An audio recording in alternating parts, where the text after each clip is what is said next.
I'm seeing Snapchat of notifications and Instagram. Okay, chill out now. Be careful.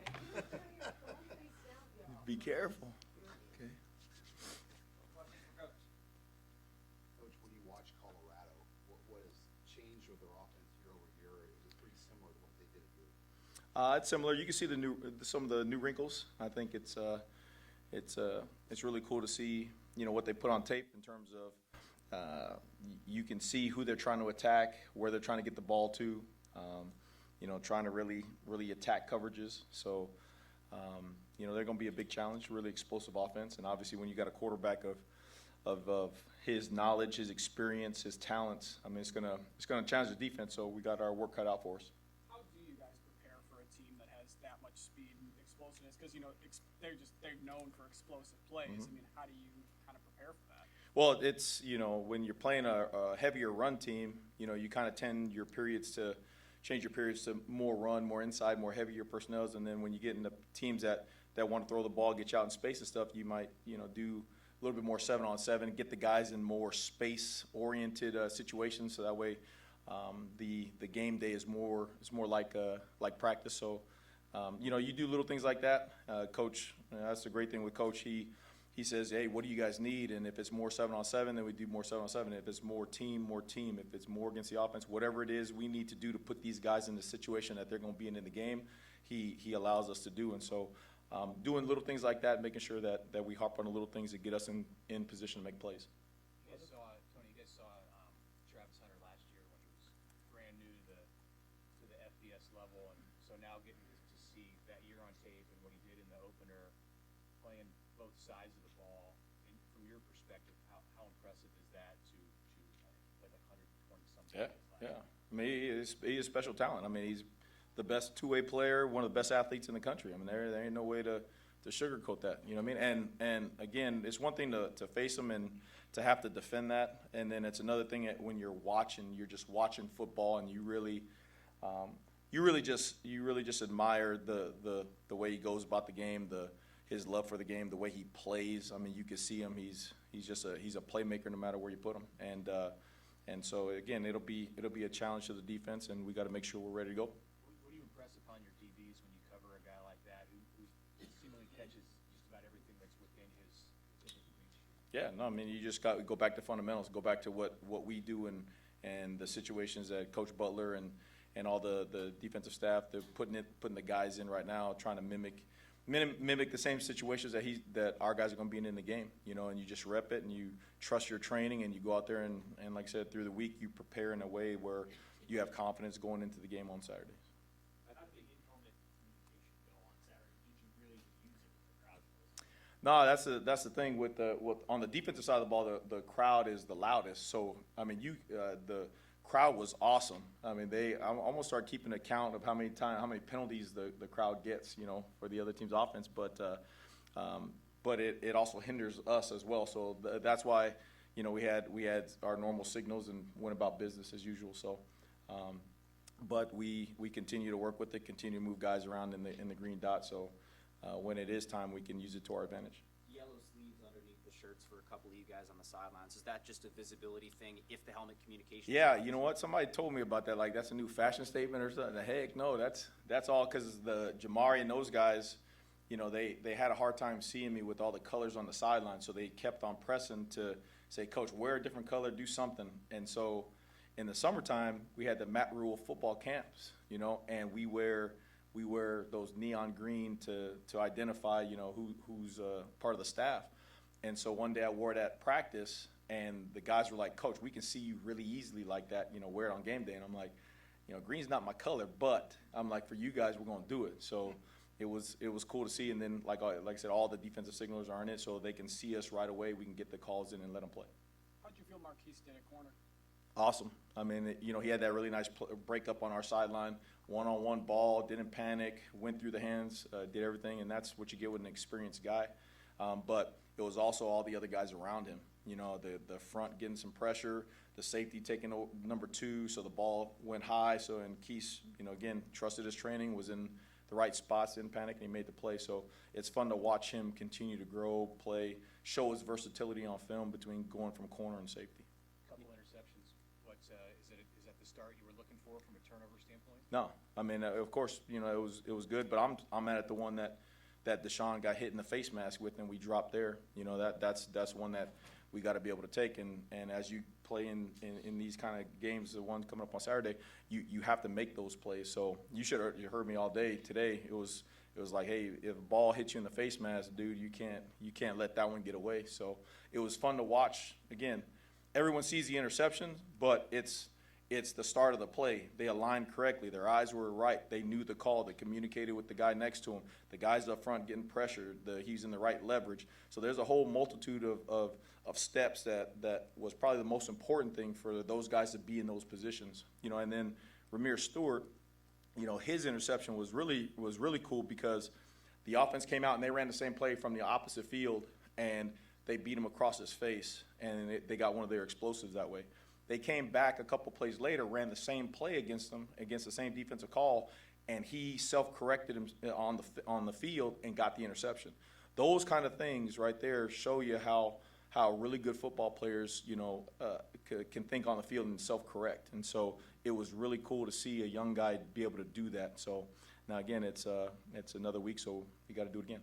Going with the athleticism of coming out as quarterback, how do you walk that fine line of, you know, bringing pressure and then also making sure you're playing the numbers game correctly on the back end? Yeah, I mean, we got to do what we got to do. You know, that's the coaches again coming together and saying what the best calls, what the best philosophy is to not only when we do pressure, what the coverage is going to look like. When we drop everybody, what's the rush going to look like? You know, playing complementary football on defense. So that's the challenge, right? I mean, he's a talent, and it seems like if you go back through and look at all the games, there's a lot of ways people played him, and I mean, he was still able to perform. You know, still able to execute. So again, really big challenge. But he's the type of player that makes you a better coordinator. You know what I mean? Because you have to find ways. You got to be creative. You got to find ways to cover. You got to find ways to attack them. You got to find ways to disguise. So, you know, it's going to be a challenge. How pleased were you with the tackling? It looked like there were very few missed tackles, especially for a team that was trying to force you to make a tackle in space last week. Yeah, I thought when we got there, the guys got there with some bad intentions. I think we need to shore up our angles. You know, there's a couple times where we got cut back on, and we don't. That's not what we do. That's not what we preach. So, again, you know, you love the things that you did well, but every step of the way, it's what can we do just that much better. You know, and that's the first thing we showed the guys. And coach pointed out, you know, hey, let's do this better. I mean, let's take that ball away that we're supposed to.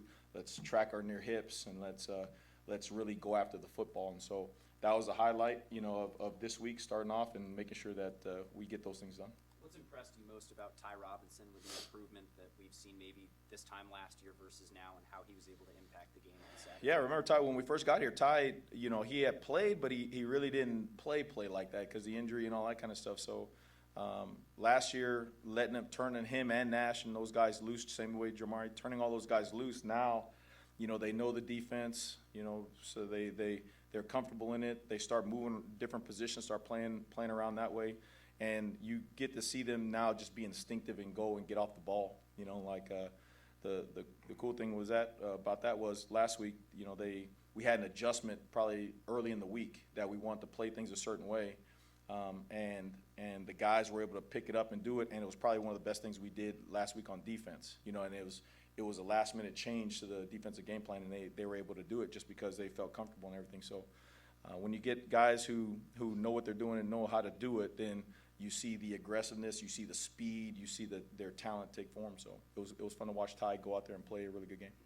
Did MJ and Nakai come off as good on tape to a coach as it maybe seemed to a layperson in that first game? Yeah, really good. I mean, you know, the safety down there, I mean, we're not blitzing Makai. He's back there reading, and he blinks and he sees run, and he dips underneath the guard or tackle, and he accelerates through the hole, and he creates the initial the pile for the safety to happen, you know. And he's just a really instinctive football player, you know. And again, it's about getting him in position to let him go out there and let him use his instincts.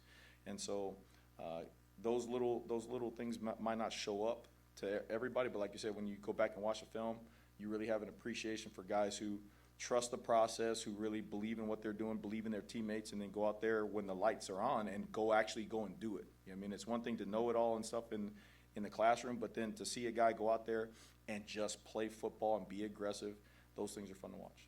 In the parts of the game before, it was a 3 or 4 touchdown lead and you started to put all kinds of backups in, were you able to sub the way that you wanted to, the way that you would like to when you're playing a close game for 4 quarters? You feel like you have the depth right now that you're looking for?